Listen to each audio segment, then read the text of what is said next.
Hello, folks. Welcome back to the Catholic OCD Podcast. I'm your host, Nick Nolfi. We are continuing on our salvation history series here.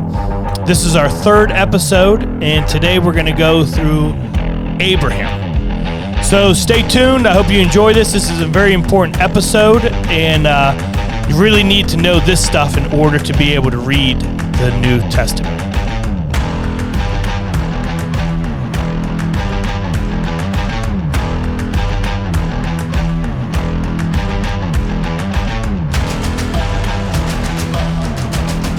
So this is our third episode that we're doing in this Bible series. Went through Adam and Eve and the fall of humanity, how that related to Christ, how Christ had to fulfill all of that stuff. And then we went through Noah and the flood, how the flood foreshadowed baptism. Basically, God baptizes the world. It's also an important thing to know with the flood, too. Especially according to like the church fathers like Cyprian, they really viewed Noah's ark like the church. It was a foreshadowing of the church itself. You know, being safe was being in the church, being protected in the body of Christ. And this is really how the church fathers saw this. Today, though, we want to talk about Abraham. Abraham is very important because Abraham is held by three major monotheistic religions to be basically kind of like their patriarch. We know that there are three major monotheistic religions that exist. We have Christianity, Judaism, and Islam. All of them claim to come from Abraham. Now, Abraham is important because this is really where we get the bloodline of the Hebrews, the bloodline of God's people. Basically what happens is Noah had his three sons. His oldest son is named Shem. Abram, which is Abraham's original name, Abram is a descendant of Shem. The word Shem is actually where we get the word a Semite from. So if you hear one of the things, if somebody's, doesn't like Jews, they're known as an anti-Semite. And this actually comes from the word meaning Shem, which is an ancestor of Abraham. So this is why the bloodline of Abraham, or especially the Jews, are known as these people who they're known as Semites, and people who don't like them are known as an anti-Semite. Not an anti-dentite for you Seinfeld watchers out there. But so what ends up happening is Abram is this guy who's called for the special purpose by God. And he's called to listen, you take you and your wife. I know you're old, but you got to leave the land that you have lived in, and I'm going to give you this new land. And I want you to go and to make this journey to have this new land. What ends up happening is Abram then believes God, and he makes this journey. I mean, think about this. God's telling him, listen, drop everything you have and go and just move.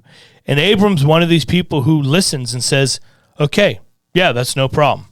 So Abram takes his wife, and they make this journey. God gives this promise to Abram, where he says, I will make you a great nation, and I will bless you. I will make your name great so that you will be a blessing. I will bless those who bless you and curse those who curse you. All the communities of the earth shall find blessing in you. Basically, another way of saying this is all nations will be blessed through Abraham, and especially through an offspring of Abraham, who would eventually be Jesus, the Messiah. So Jesus comes from the bloodline of Abram at this point, before his name's changed to Abraham. Now, Abram travels with Lot, and they get to this point. There's this guy named Lot. So if you remember about Sodom and Gomorrah getting destroyed, and Lot's wife was the one who looked back and became a pillar of salt. But Lot and Abram would eventually part ways. And Lot would basically live more in the land of Sodom and Gomorrah. That's something important to remember.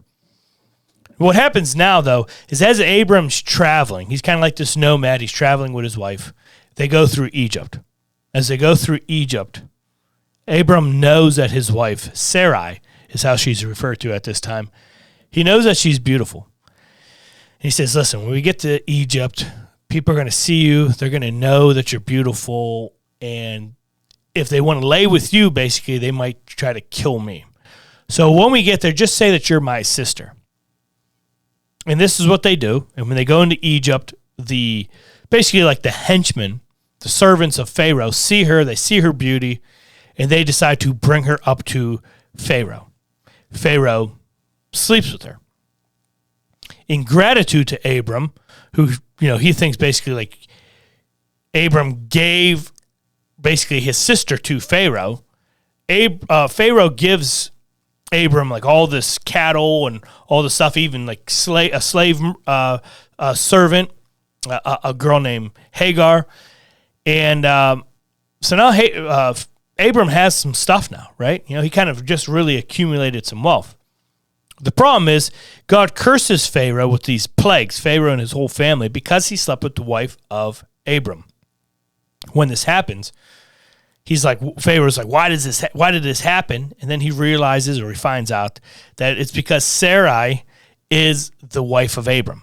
And then Pharaoh's like, dude, Abram, what's up, bro? Like, why didn't you tell me this was your wife? And Abram's like, well, really, I just didn't want to get killed. And Pharaoh's like, listen, man, take your wife, take your stuff, and just get out of here. And Abram now leaves Egypt with his wife, and they are pretty loaded now. They're pretty well-to-do. What will happen is Lot will end up getting basically, captured. And Abraham goes on this rescue mission to get Lot. And he goes into this battle. After the battle, he wins, and he comes out, and when he's celebrating this victory, this mysterious king/priest comes out named Melchizedek. He is the priest of righteousness, the king of peace, if that sounds familiar. And he comes out, and the Bible says that he has like no origin, he has no beginning, he just is there. And Melchizedek comes out, and Abraham ends up tithing to him. And Melchizedek brings out as his offering bread and wine. That's very important, because this priest that we see, this early priesthood that we see in the Old Testament, we see that it starts off with this offering of the sacrifice of bread and wine. And in Abram tithing to Melchizedek, it's actually showing that Melchizedek is actually a greater being than Abram. The lesser person tithes to the greater. This is what Paul's going to say in Hebrews. The Melchizedek, or the Melchizedekan priesthood, is the priesthood that Jesus is going to get his priesthood from. We're going to learn about this later, but Jesus will not be a priest in the order of the Levites. He will be a priest forever in the order of Melchizedek. Now, what ends up happening is God tells Abram, listen, look up at the sky. You see all these stars up there? Your offspring are going to number the stars in the sky. And he makes this promise to Abraham. And it says, Abraham put his faith in the Lord, who credited it to him as an act of righteousness. The way you're also going to hear this quoted in the New Testament is Abraham basically believed in God, and it was credited to him as righteousness. And this is important here, and I think a lot of people miss this point when Paul brings this up in Romans. Abraham gets credited with this righteousness before he is circumcised. That's a very big deal because this is a lot of Paul's issue that he's trying to prove to the Jews who believe in Christ as the Messiah. They believe that you had to be Jewish in order to be saved. You had to be circumcised. You have to hold to the whole law in order to be saved. And Paul's point is, how could Abraham be credited with righteousness if there's A, no law yet, and B, he's not circumcised? Being circumcised was kind of like this mark saying that not only are you a Hebrew, but that you observe and hold to the whole law. This is very important because this will be quoted in Romans later on. Now, what ends up happening is Abram and his wife Sarai are old. And they think that they're going to have this kid. They're waiting to have this kid, right? They were promised. And nothing's happening. So I want to go ahead and just read Genesis chapter 16 here. And remember that slave girl that Pharaoh gave him named Hagar?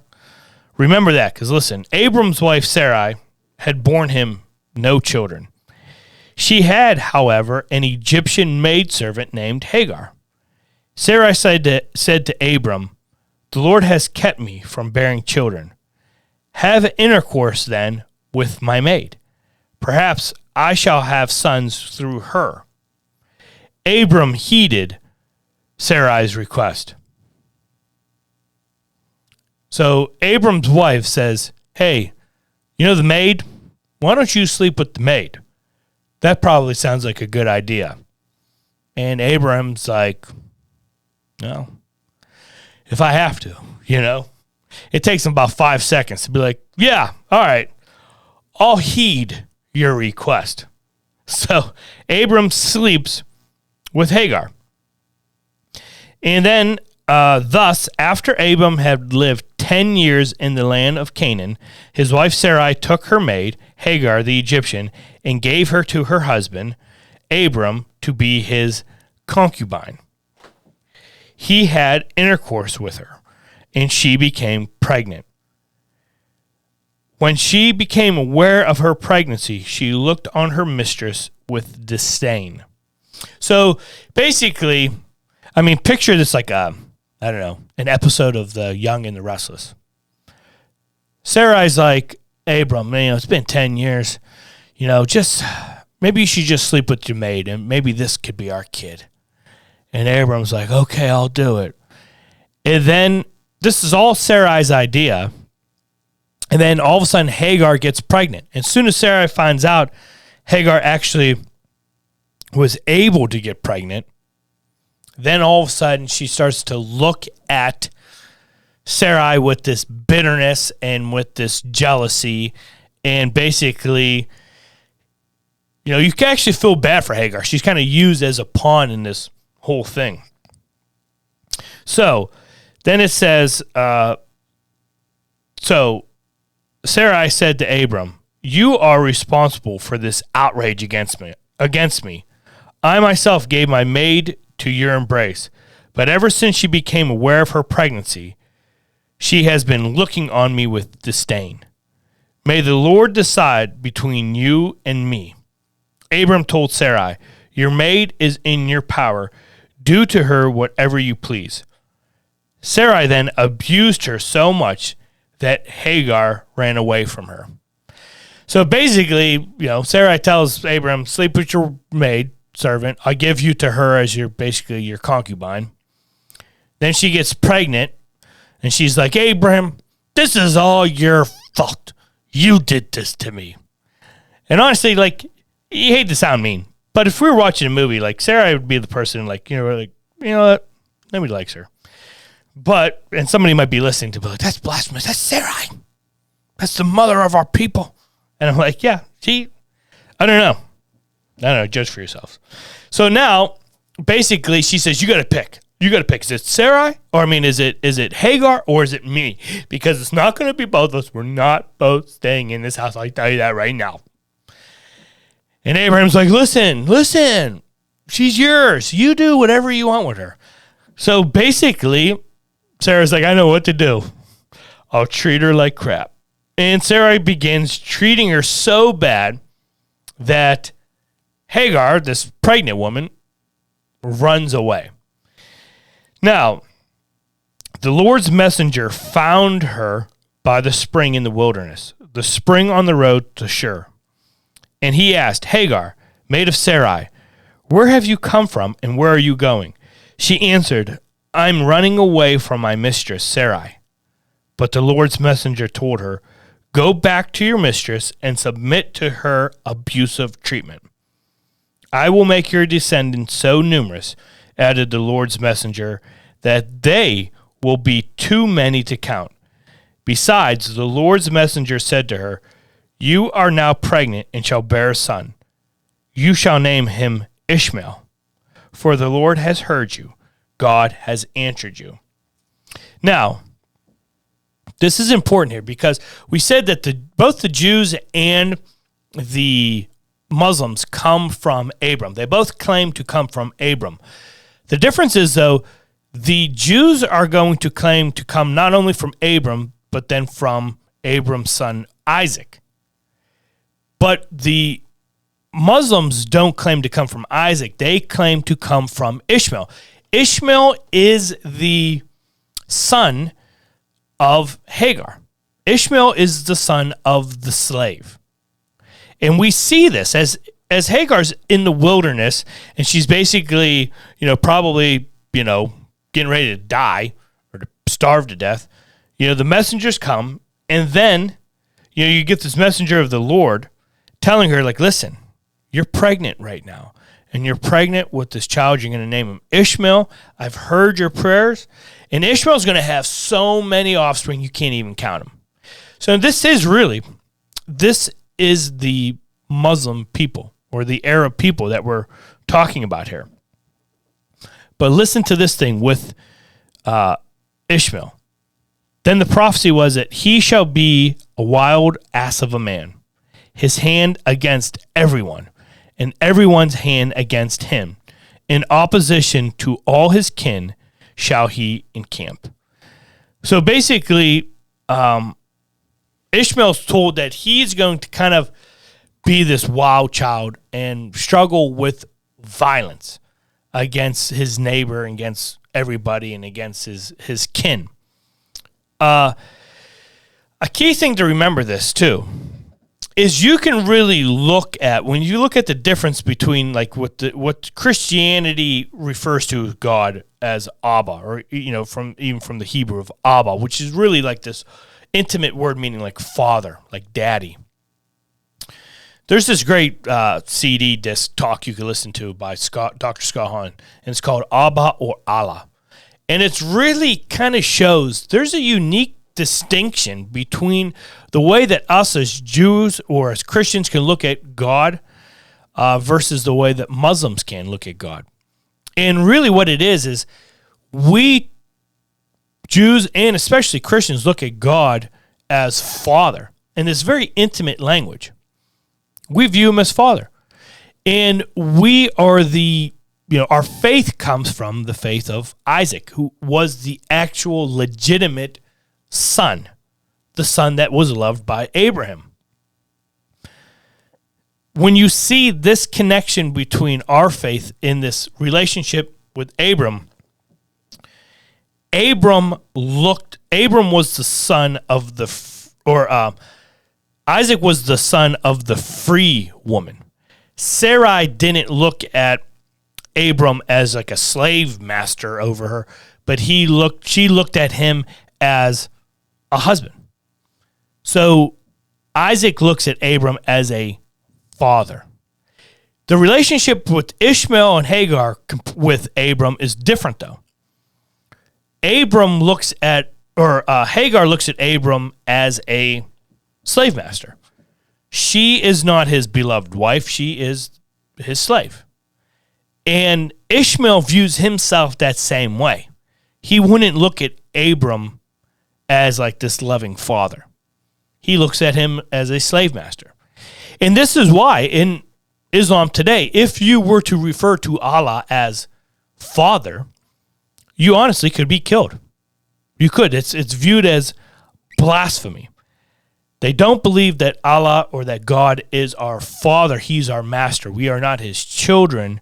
We are his slaves. This is really how it's viewed. And you really see this connection between how Ishmael would look at Abram and how Isaac would look at Abram. So that's all we're going to do for today. I just kind of wanted, we're going to break Abram down into two sections. So this would be part one. And next time what we're going to do is we're going to go through Isaac and the birth of Isaac, and then how the covenant of God continues, not through Ishmael, but through Isaac. All right, guys.